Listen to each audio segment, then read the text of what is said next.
And we are live here with Dan Hauser. This is the Woodlands Uncensored. And today we're going to be talking about George Mitchell. George Mitchell, he is considered the founder of fracking and also the founder of the Woodlands, Texas. And George passed away at 94 years old in 2013. He's no longer with us, but he was born in Galveston.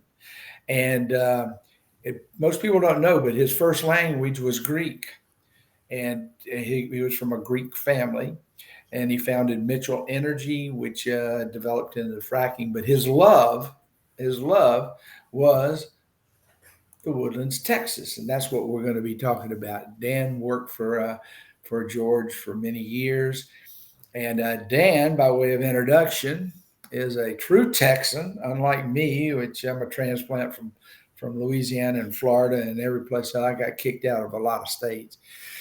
Anyway, and I went to the University of Houston. Mm-hmm. Eat them up. I'm a yeehaw. University of Houston, played basketball at the University of Houston, and has lived here in the Woodlands and the surrounding area. Remember, this is a podcast for the Woodlands and the surrounding area. All right. And you lived in Shenandoah for a while and other areas. But anyway, so Dan, thank you for coming on. This is my first one of these. Uh-oh. And we're going to break it up so that it's not too long for anybody. And then we'll have this podcast on two sources: number one, video, and number two, on audio, so you can listen to it as you are out jogging at night or whatever you do. Anyway, all right, and give us a little bit about you, Danny. Well, I guess I was born here in Texas, El Campo, Texas, and I came to the Woodlands in 1978 and started the first bank in the Woodlands called the Woodlands National Bank. And but my relationship with George goes back to 1972. I was an executive trainee at a bank downtown, officed in the basement with 15-year-old other trainees trying to learn how to be a banker. And one day I got a call and says, "We're going out on a call. I'm going to visit with a customer." And I said, "Great." And I said, "Who?" And they said, "George Mitchell." So here I am, a 22-year-old whippersnapper, going out on a call to call on a guy named George Mitchell, who I didn't know from Adam. And the loan officer says, "Well, I just want you to go along, take notes, bring your pad and pen, and I don't want you to say a word." And I said, "Well, that's great. That's great. That's going to be an easy assignment." So we go to George's office. I was 22 years old, had hair and a flat belly. And that was a long time ago for me. And we walk into his office in the One Shell Plaza at the time. And he says, what do you gentlemen want?" And the officer says, "Well, we want to do some more business with you." And George says, "I already do business with you. I got $500,000 over there." He says, and my loan officer didn't know that. So we were dumb to start with, and we weren't familiar with the relationship. And he says, "Well, what do you want?" He says, "Well, we want to see if we can establish a relationship." He says, "You bankers, all you want is my collateral. You want my income stream. You want my oil and gas reserves. You want my personal guarantee." He says, "And none of you want my real estate." And unbeknownst to me, George at the time was buying up real estate in Montgomery County and in Galveston, and thinking through what he was going to do to the Woodlands. I guess this would have been 1972. And George says, "Well, y'all don't want any of my real estate." And of course, we weren't real estate officers at the time. So we said, "Well, we'll get back with our real estate department and see if we can do something for you." And he said, "Well, do it." And that was it. It was the first call to George Mitchell. So we leave with our tails between our legs, not knowing what we had accomplished. But to make a long story short, George, about 9 months later, I'm a senior credit analyst now in the executive loan committee of First City National Bank. And my job was to work the photo projector where I put the loan applications in. It goes on a wall, and there's 21 men around the area make loan decisions. And I plug in the first loan application at 7 a.m. in the morning, and it's GPM Limited, George P. Mitchell Limited. Loan application for I think around $10 million. And he was getting HUD financing for the Woodlands at the time and hadn't got it yet, but he was going to have to spend the money before he could get the government money. So he was asking the banks to finance him. And first comment from the gallery at the loan committee was, "What in the hell is George Mitchell doing? He doesn't know a damn thing about real estate. He might know oil, but what does he know about real estate?" And then the next guy says, "Where's the Woodlands? Never heard of it. Where is it?" And me, being a sharp loan credit analyst, put in a map, and there's the Woodlands way up at the top, and we're downtown Houston. And the next loan officer says, "No one's going to buy real estate up there. No one's going to go up there to live. What is he doing?" And then sort of a calm and a pause, and I put the original application back. And then the senior lender for the company at the time says, "You know what? I like George. George is a smart man. But you know what? I don't trust his brother, Johnny, as far as I can throw him. And I don't think he knows real estate." That was all there was. Calm, cool, collected. We took the application and left. Didn't even act on it, I think. It was just automatically, is no one going to be for it? So unbeknownst to me at the time, in 1972, applications to all the banks in the state of Texas and New York and around were being asked to loan George money. And most of them turned him down. I do know that every bank in the state of Texas did. Because one, they didn't want real estate. Two, we were coming into some hard times. And three, they didn't know that George knew what he was doing.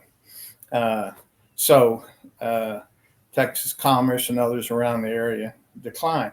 So that was it. That's the last I heard of it for a while. But, read the papers. George was going ahead and going with the Woodlands, a bank in New York, Citibank, I think, or Chemical. I can't remember the exact one, but they agreed to help him out and start him off. And one bank in the state of Texas agreed to do a little bit for him. So the interesting part was that he'd been declined by everybody, which sort of shows you that George, starting out in the Woodlands, he didn't have it easy. I mean, everybody was against him. Everybody thought he was crazy. But this guy, why did he do it, Dan? Why did he want to do something up here that he wanted to do something better? He says, "I think I can do something better than what we have now." And he really felt he needed to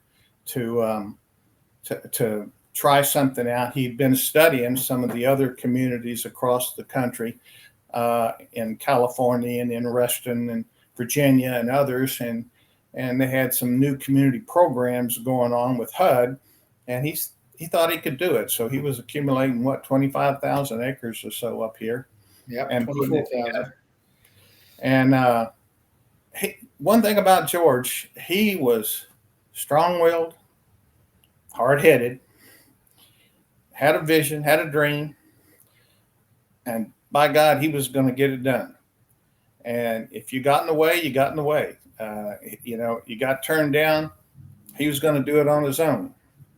Not too far after this, George's energy company did go public, freed up a lot of capital for him, and a lot of money for him to reinvest in some of these projects, as well as some of the banks were, cozying up to him a little bit to help him. But actually, then we went through the savings and loan debacle, and every savings and loan, every bank in the state of Texas failed. Okay. What year was that? That would have been in the 78 yeah. range. He started in about 74. Yep. Unbeknownst to 79 or somewhere like that. But the bottom line was, I was a loan officer downtown. And unbeknownst to me, 4 years later, I was going to get a call saying, we're starting a new bank in the Woodlands and we need someone to run it. And I was a 29-year-old, wet behind the ear banker with limited experience. And they were going to give me $3.5 million to start a bank in the Woodlands. And so,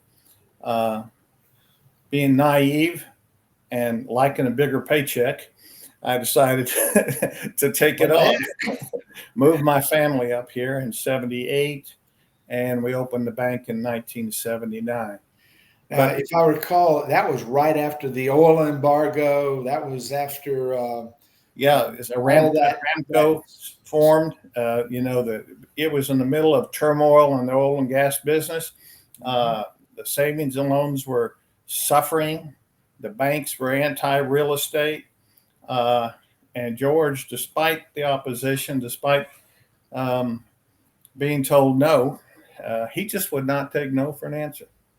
And he was going through with it. He's going to use his money. He's going to bet the ranch on this community. And most people don't realize that he almost didn't make it. Okay. And I'll give you one story about that. I was a loan officer downtown, and a customer comes up to me. He says, Dan, I need to borrow some money because my customers aren't paying me. I said, who's not paying you? And he says, the Woodlands. I says, the Woodlands who? The corporation development company? He says, yeah. They're getting ready to open up the Woodlands, and they haven't paid me. They're 6 months past due. And I said, well, what did you do for them? He says, I built that statue, that steel statue called the Family, right outside the Woodlands. Yeah. And they hadn't even opened up the place yet, and he was past due over 6 months. And there were people thought he wasn't going to get it open because it was costing more than he wanted, took longer than he wanted, those kinds of things. Well, he had HUD money, though, didn't he? Huh? He had HUD money at that time. Yeah, he had HUD money pledged, and he had some of it to him. Whether he was using it yet, whether he was using his own money so that he could get reimbursed or using banks' money to get paid. Don't remember totally on that. But anyway, this situation came up, and I said, well, I'm going to call George. I'd only met him once in my life. I said, I'm going to call him up and see if I can get you paid. And so I called him up, and of course they gave me the hee-haw. They didn't know me from Adam. And they said, you need to talk to our controller. He's in charge of paying all the bills. So I get on the phone. Well, who's that? And he says, a guy by the name of Michael Richmond. I said, Michael Richmond. Who's he? He says, well, he's our controller, and he's in charge of paying the bill. So I call up Michael. I said, Mr. Richmond, my customer needs to get paid. He says, well, I'll look at it and see what I can do. And I said, no, Mr. Richmond, that's not why I'm calling. I'm saying, when are you going to pay him? And how soon can he get his money? And he said, well, I don't know. I says, Mr. Richmond, you don't want us to come out there and pick up that statue, do you? He says, oh, you wouldn't do that. And I says, yeah, we'll melt it down if we have to. He said, no, you wouldn't. He sort of laughed, I think. And I said, well, we need to get our customer paid. So let me get back with you, and I'll get back with you in 2 weeks. 2 weeks. So I'd sort of forgotten about it. I was just trying to help my customer out. And I get this phone call Monday morning. He says, I got paid, Dan. I got paid. Mr. Richmond paid us. And I said, well, that's great. That's great. And again, it sort of uncovered some of the issues that George had trying to get the community going. What was the first name? What was the first name of the Woodlands? Do you recall what that was? I think it was always the Woodlands. I thought Cynthia had named it. Yeah, I can't. That's all what I've read. We only knew it by the Woodlands. It's unusual. In that book, I read a book on it written by a guy named Lauren Stiffy, and the Woodlands was called the syndicated village to start with, but HUD did not like that word syndicated. And then they called it something. But Cynthia, she ultimately named it the Woodlands, right? Because she loved the place up, I guess, towards Magnolia. They still have some land up there. The family, they still own some land up that earlier on. Yeah, But it because if was I his interest. recall, he had 10 kids, didn't he? Yeah, he had 10 kids. Scott Mitchell lived in the Woodlands for a long time, and his sister, I think, lived in West Houston. And but they were pioneers, and they helped put this thing together. Unbeknownst to me, in 4 years, I'd be president of the first bank. I met George again, and then he nominated Ed Lee, who was the president of the Woodlands Corporation at the time, to go on my board. And so he helped me a lot in getting the bank established and the like. But about on a Thursday or Wednesday before the bank was about to open on Monday, I gave him a call and said I'd like to come visit with him. And he said, "What for?" I says, Yeah. "I'd like to talk to you about the new bank. We're opening up Monday." He said, "Oh, okay, come on over." So I go over to his office and I asked Mr. Mitchell, he says, "Anything you can do to help us to help get the bank started, I'd appreciate it if you could introduce me to some of your executives and some of your employees. I'd be glad to do their banking." And he said, "Well, let me see."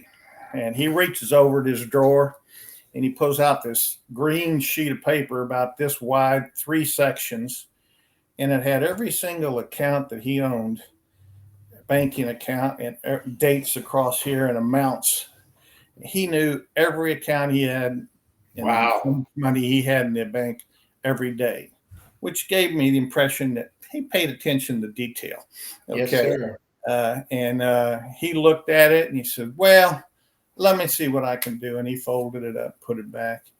He says, "Well, I'll get back with you, Dan." I says, "Okay, well, I appreciate it." So come Monday, we opened the bank, had 150 accounts, about 4.5 million, almost 5 million in the bank. And I said, "Well, that was a great day." Well, I thought I was real enthused, but then I got my cashier comes running into me about 2 o'clock because we closed the bank at 2. He says, "Hey, got a wire transfer in." I said, "Oh, good. Good. Who did he get it from?" He says, "From George Mitchell." I said, "Oh, really? What did he do? How much was it?" He says, 5.5 million. Okay. Holy cow. So we go to 10 million, over $10 million on the first day of operation. And that's when my relationship with George started. Now, Okay. if I recall, it was a double wide trailer or something like Yeah. that. We were in a double wide trailer. We're going to build a drive-in behind us, and then we had a 6-story office building planned to take over 10% of it, or 15. And but that started my relationship with George from then, and then it went on, and I guess I worked with George. Never worked for him, but when you work with George, you work for him. Yeah. Okay. Okay. By that meaning, whatever George said, you did. His dream, what you did is you drank the Kool-Aid. Okay, if you're in the Woodlands, people drank the Kool-Aid and shared in his vision and tried to do whatever they could to help make it happen. And And this was when the Woodlands was just one road, wasn't it? yeah, I think it was 3,400 people when I got there, 4,000, almost four. There wasn't even a stoplight in the No Woodlands. stoplight. There was no lake, there was no nothing. It was all Grogan's Mill, and the commercial center was just starting, and it was just a neophyte, and everybody was, trying to make it happen, but the economy was sometimes with him, sometimes for him. So it just depends on what the time was, but he had a vision, and it happened. Now I'll be the first to tell you, his vision was like 10 to 15 years. He'd get this thing built out. Yeah. And it took him 30 to 35 to really get it where he wanted it Right. to get. And people ask me, "Well, what got in the way?" And I'll tell you what got in the way. People got in the way. People and banks and institutions and politicians all got in the way. I mean, George didn't necessarily like politicians or bankers. He put up with bean counters, but there was, Put up with some people he didn't like real well because they had told him no so many times, Yeah. and they didn't share in his vision. And And I go in his office one day and he says, Dan, here's what you need to do. I says, what? He says, you need to make more lot loans. You need to make more land loans. We need some construction loans. We need some permanent mortgage financing out here. We need small business financing. We need interim financing, and we need someone who can help make that happen. Unbeknownst to me, after hearing that edict to me, I guess you could say, that was my game plan for the next 10 years as There a you banker. go. There you Okay. go. Oh, the last one was church loans. Oh, church George loan. had an affinity with God. Okay. No. He was a Episcopalian, and he said, we need some church loans. We got a couple getting built now. I need you to step in and help. So again, I didn't work for him. I made independent decisions, but you knew what he wanted. Okay. And being the most significant customer we had, you tried to make it happen. Yeah. Most By of the the way, time, I love the story of the roads, his vision of the oh yeah, roads in the Woodlands. Could yeah. you elaborate on that? Well, he had a lot of visions and a lot of things he wanted to do. He had to fight with Conroe and had to fight with road districts and others. He had to invent a road district, number one, to just get roads in the Woodlands. I mean, when I talked to you about the opposition he had opposition in the school district. He had opposition in the county government. He had opposition for building roads, building churches, you name it. Everyone really was hesitant to help him out. Hospitals.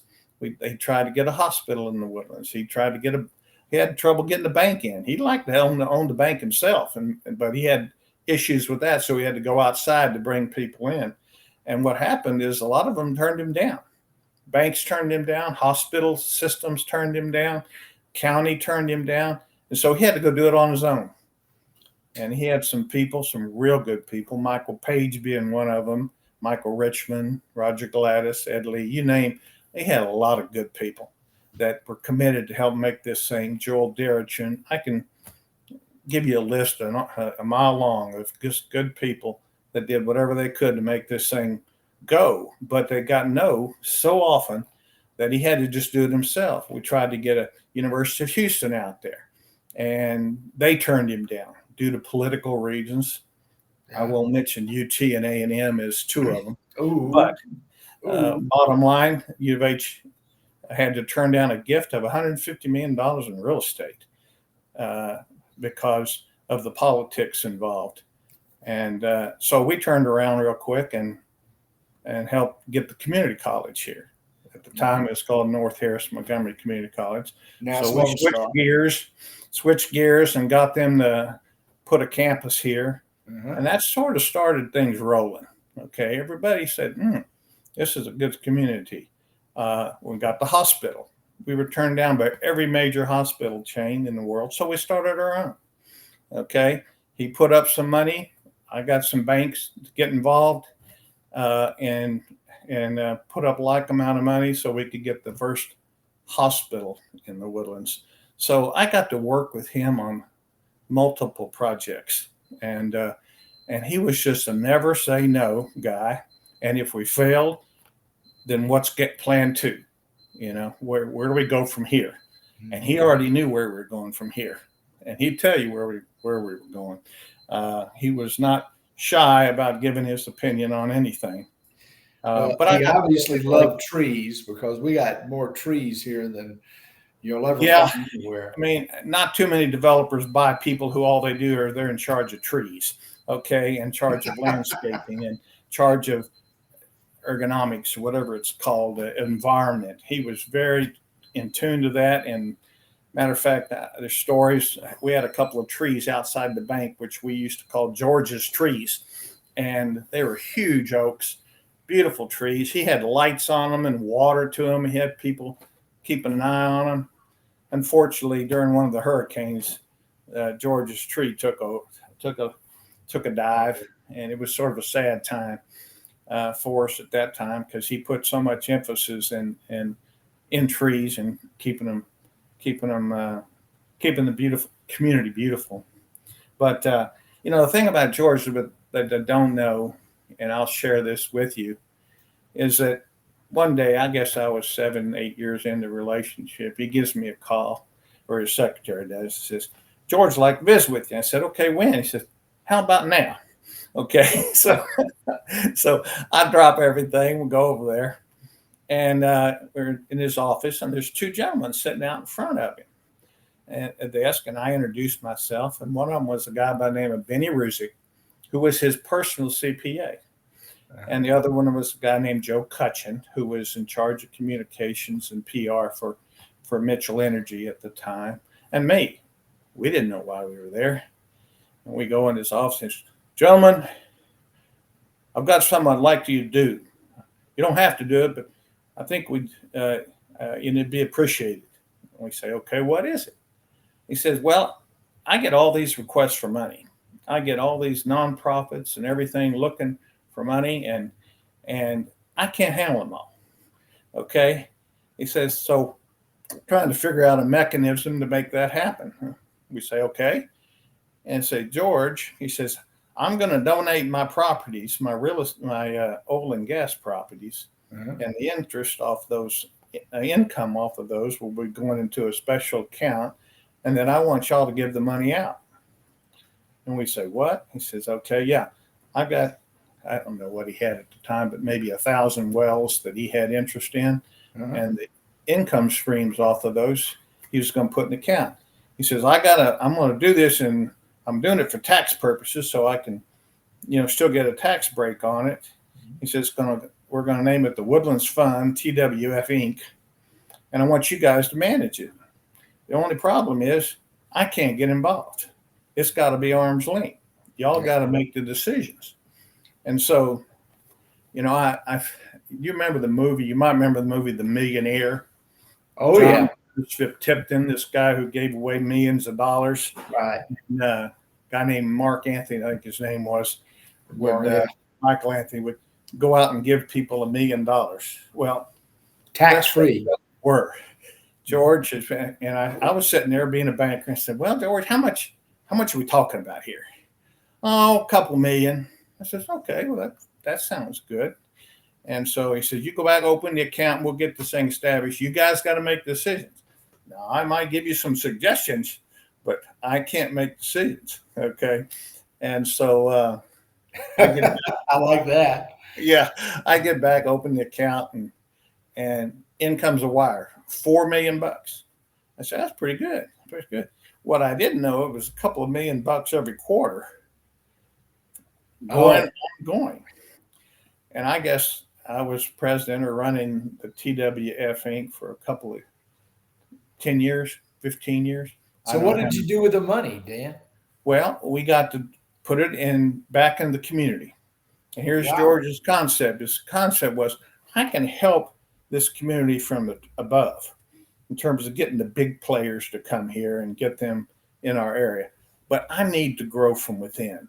I need small businesses and churches and retail facilities and nonprofit organizations to grow and build this community, blossom it from below. Very astute. And he was right, since 80% of the employees were from smaller businesses, entrepreneurs like yourself, to come into the area and hire 10, 15, 20 people. He's still trying to sell homes and sell lots, okay? But at the same time, he was very benevolent, and he charged us with that. And unbeknownst to this community, George contributed millions of dollars internally to nonprofits, to churches, to the YMCA, to the John Cooper School, the Christian Academy, the Montgomery County Foundation. I can go down the list. And these became the organizations that we contributed money to. And unbeknownst to them, they were getting it from George and indirectly. But he didn't want the credit. He didn't want anyone to know, could care less about that. He says, I want you to do it, and you guys know the community, and you know what you ought to do with it. So again, one more characteristic of George, very benevolent, very intuitive as to what would help grow his community and where the need was. churches needed money. The YMCA needed to get off of dead center. And so all those little organizations started growing, and now they've all been very successful and have multiple branches within the area. But I can just go back so many times where George came up against an obstacle. The University of Houston, the hospital. You know, I cannot believe that people would be against a hospital. But even doctors within the community were against the hospital because they wanted you to go down to 1960 or to Conroe. Oh, yeah. And we didn't need one here. How many hospitals we got now? Oh, 8, 9, yeah. medical, mental. Yeah. Well, we're going to, Dan, we're going to take a little break now. And I want to remind everybody, we're going to come back.